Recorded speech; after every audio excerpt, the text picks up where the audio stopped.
In this video, I wanted to give a little bit of a more in-depth review into Hedge. I recently have acquired myself an annual subscription to Hedge, and now I can give you guys a little bit more of a rundown than I did in my previous video when I did a comparison between Card Ladder, Market Movers, and Hedge. This time I actually have an account with one of them, so I can give you a little bit of a deeper rundown. Now, the reason I ended up going with this one, you may be surprised actually, because in that video when I did the comparison, I kind of decided I was just going to keep going with my free stuff, eBay previous sales, 130point.com, all that kind of stuff. But after some reflection, I decided to go ahead and go with one of these for a couple of reasons.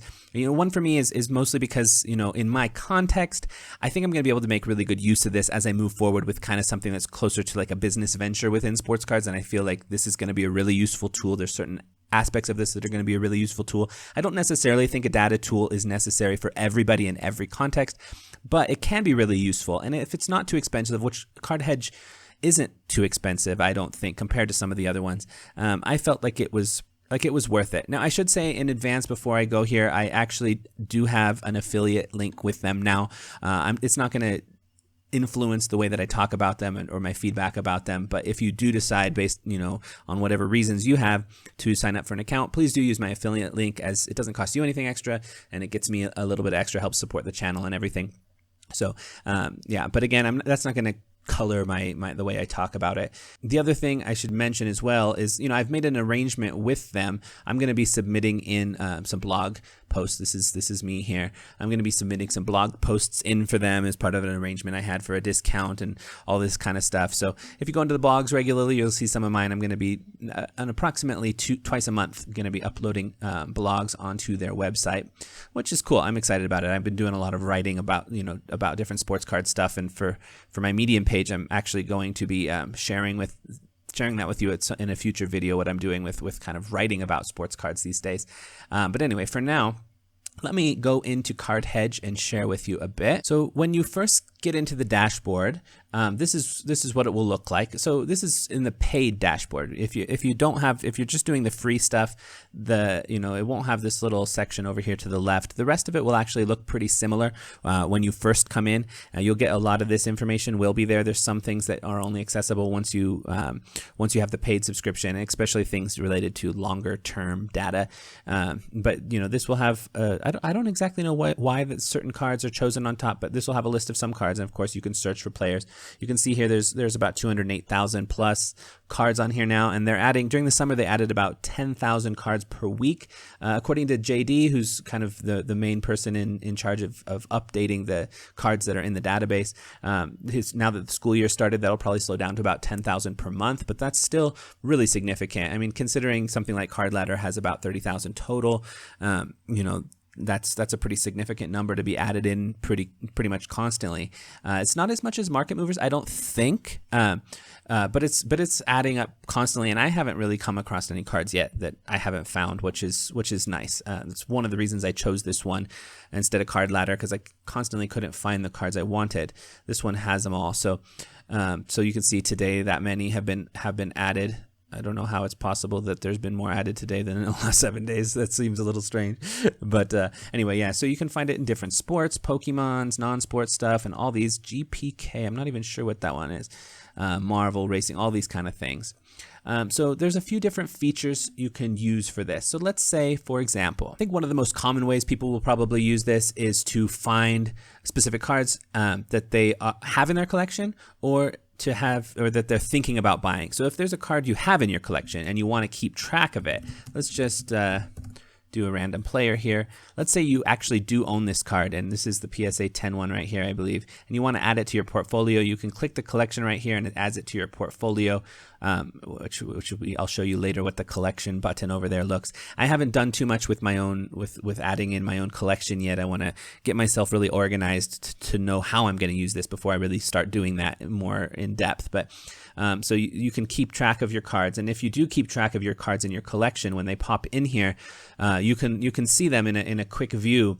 What your current portfolio is. Actually, the dashboard's probably the better place to go. you can see what your portfolio value is, your unrealized profit, your percent gain, your lifetime profit, and your portfolio size, and you'll see it all on this graph and chart, as well as you can track, what you're purchasing, what you're selling. You can put in the numbers for how much you bought it for, how much you sold it for, so you can keep track of your own numbers. So this is going to be big for me. This is why I haven't added anything in here, because I want to kind of align it to the time when I'm starting this a little bit closer to a business venture that I've hinted at here and there. But I want to keep track of it all in here. So that'll be really useful for you if you're trying to keep track of that and keep track of your sales data, to be a little bit more systematic with that. And then of course the other use for this is if you just want to see, where a card's value, if it's been going up or down, you can go in there. So you could see in that first section there. Let's see, once I get in here, actually, let me go back for a second. I just wanted to point out one quick thing on that last page. So this part here is really useful here too. You can see over the past 7 days, just in a quick glance, if you're just scrolling through, you can see in the past 7 days, in the past 30 days, if the card's gone up or down in sales value. And this is based on recent sales data from eBay, from Golden, from PWCC, from Heritage, I think from a few others, and I think they're consistently trying to add more databases so that you get a lot of stuff in here. And then you can see the volume. So 89 of these cards have sold in the last 7 days, 340 in the last 30 days.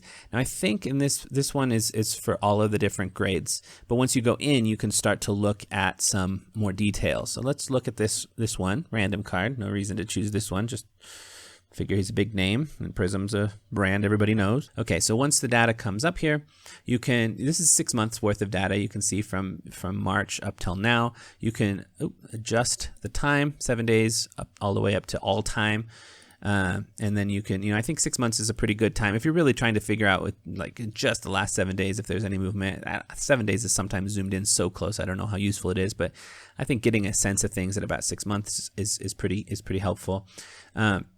You can see if you decide now's a good time to buy. Let's say the prices are way down and you think it's a guy who's ready to buy. You can even go right here, find it on these different spaces. I don't know how long they're going to keep StarStock on here, but eBay, PWC, MySlabs, which these places are all places they collect data from as well, and you can buy it if you think it's a good price. What else do we have on here? So 180-day gain or loss. This is nice because down here you can check with each grade, you can see the current price for each of those grades. So you can see here, maybe this PSA 9 is a pretty good deal compared to this PSA 8.5. I don't know. You can kind of analyze things. Pop count's so high though.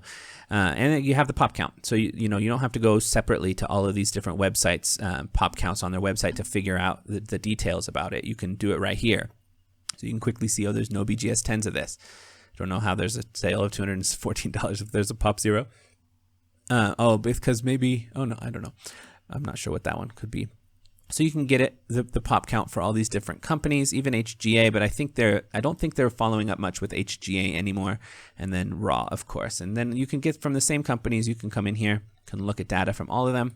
So that makes it nice to see all of this in one spot. And then you can go and look, the price history here. This is the very most recent stuff. So you can see just up to date, they're about as up to date as it gets. Literally if you go into the price feed and stuff, you'll see cards that were bought on eBay 1 second ago. And it's automatically, I don't even know how the technology works on that, but it's automatically upgraded into their system right away. As you're in here also, you'll see this little contribute section that says contribute new. So if you've had a sale of a card that hasn't shown up because maybe it's a private sale separately or on a Facebook group or something like that, you can add the price. You have to be able to have confirmable details in order for it to get up onto the system. If you can't prove it, they're not going to put it in there because they don't want people cheating. But you can, if you do that and they end up adding it to the system, you get there's some kind of reward point system. You can see up here I have a whole 0 points so far. Again, I've just had this for 2 days so far, so I really just started. But you can add the price. There's also, if there's no picture here yet, you can also upload your own picture there to help them out, and they'll give you points for this reward system, which there's going to be a leaderboard. I don't know eventually what they're going to do with those points, but it'll probably be something. Let's see. So you have some other card metrics here. I'm not sure why those ones aren't popping up, some 52-week high or low. I'm not really sure about that one. But you can look, and then there's more, similar cards that you can go down here. I probably, if I was looking for more similar Justin Herbert cards, I'd probably actually go over to this Players tab. I'll show you that in just a little bit. And then if you have this in your collection, you can add it to collection, and then it will be up in your dashboard. Now you can do the same basic thing for NFTs. They have the NBA Top Shots, as well as I don't know, NFTs, some NFT stuff. So if you like NFT stuff, there's your thing. I was telling you before, so the price feed, we don't have to spend too much time on some of these tabs. The price feed is just basically the most recent sales up to the moment. So, they're auto-fed up here if it was sold. I think, sometimes they'll add their own separately, and it probably won't say auto-feed, but their technology has these auto ones. Like as soon as they're sold, they get updated into their system. A history search, I don't have a history search yet. Again, I'm just on here. But once you do have a history of searching, you can go through here and look and see, what you're searching for. This players section, I think, could be really useful. So this one is, you can look at all the cards they have tracked for any one individual player and the price movement of the whole lot of them. So this is in 11,201 cards that have sold of Michael Jordan over the past 30 days. The total prices, they've gone down by 3% over that 30 days, 0% in 7 days for the 2,499. So I think that one of the ways that this would be really useful is if there's a certain player that you're thinking about buying, maybe for your PC or maybe just to see if it's a good time. Let's say that you're a Jason Tatum fan. So let's go in and check out Jason Tatum. So you can see, just in general, his cards are pretty flat. You can go and look a little bit closer and get some more data. So it's a Jason Tatum index and see where it was, back whenever, where the movement has come from. This is a 3-month graph. So you can see, and so that's one useful thing. I don't know why it's not zooming out. I guess that's as far back as I can zoom. So that's the index for now. So, if you have a player and you see that he's gone way down, you'd be like, oh, now's the time to buy. Or you can see that he's gone way up. You'd be like, okay, now is not the time to buy. Now's the time to sell. And then the other thing that can be useful is down here, you can compare the cards to each other. So you can see, certain cards that have gone up a lot, certain cards that have gone down. You might be able to make some decisions. I mean, maybe if you see, okay, this Optic PSA 10 has been going up consistently, but this Prestige, I don't know, not Prestige, or Hoops has gone down so much. Will it catch up? I mean, you have to use your judgment. None data tool is going to tell you what is a good decision, but it gives you some information to help you make your decision about it, which I think this could be a really useful section for a lot of people. And then, so maybe I'll look at the indexes next because it's very similar. This is the same kind of idea. So that was a player index. This is a sport index. So this just gives you a sense on the movement of sports in as a whole. So you can see, football has come down 5% over the last 30 days, 15% over six months, and baseball or basketball pretty similar. It looks like a big jump and then a big down, but now going back up again. And then that was basketball, by the way. And then baseball is a little bit more flat with a slight increase recently. So you can look at that to just see how things are going with sports in general. The favorites tab, I don't have anything here yet, but you can put favorite cards you want to keep an eye on. You can put them in here. There's also a way, I haven't figured it out yet, but I have read that there is a way to kind of put notifications to yourself. So if you have a card that you're keeping an eye on and you want a notification when it goes below a certain level because you want to buy it, you can do that. If it goes above a certain level and then you're wanting to sell it, you can do that. I haven't figured that part out, but I do think there's something like that.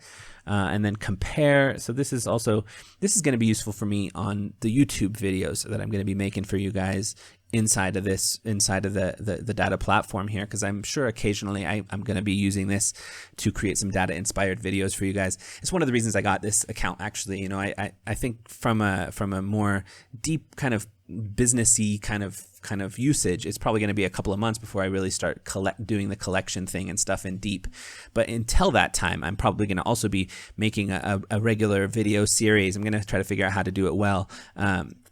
For doing some different data dives for you guys and just see what I can see from all of this that share with you guys that's interesting. So this, you can compare some different cards. If you put a couple of different cards on here, say you want to compare this Griffey. I'm just choosing some really random ones. You can, of course, search for specific cards.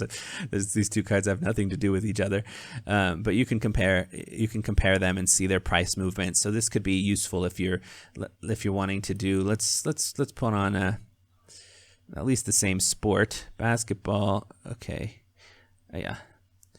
There's another one. Let's compare these two cards, this Kobe and this Jordan. Again, these cards have nothing to do with each other, but you know, you can use your best judgment to figure out better cards to put in there. So you can compare them, and you can see different stats and information about them at different time periods. So this could have some usefulness as well. So yeah, so I think that's the basic idea. You know, like I said, you know, if you do decide you want to get an account with this, I believe it's $150 for an annual subscription, and if you use my affiliate link in the description box below, I'll get a kickback on part of that. So that would be pretty awesome. And if you don't decide to use it, I think it's still a good one to come to if you're just looking for the free stuff that they have for 30 days worth of data is also useful, and it's pretty easy to navigate. I like the way that it navigates itself and everything. Oh, by the way, I don't know if I pointed this out. This is the latest updated prices into the system that are happening right now, including things that are being sold on eBay and auto updated into the system like this very moment, like 1 second ago, 2 seconds ago.